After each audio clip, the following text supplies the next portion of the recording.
खुलुमबाय, गोजोन फुंबिलिनि गाहाम हामलायनायखौ बयनिसिमबो जासिहरनाय थाबाय। दिनै 16 आगस्ट 2023 इं मायथाइनि सानसेनि फान्जामुथियाव थानाय राशिफोरखौ फरायथिंनो लाबाय। मेष राशि, मोजां मुं मोनगोन, समाजाव बयजोंबो सिनायजागोन, गाहाम सान। बृष राशि, गावनि गोरोन्थिनि थाखाय जेंनाजों भुगिनांनो गोनां जागोन, रांखावरि खहा जागोन।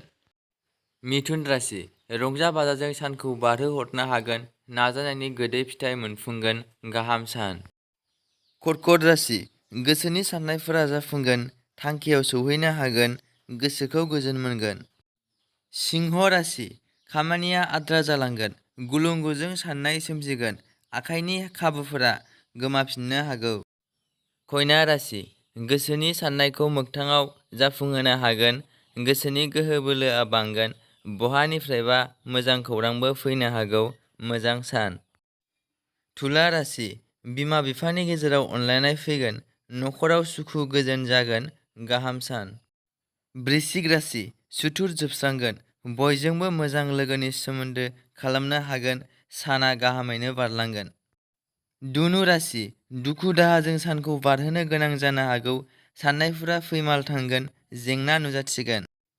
मकर राशि, बेरेखा सम, बयजोंबो नासयजानो हागौ, सांग्राङै सोलिनाया मोजां।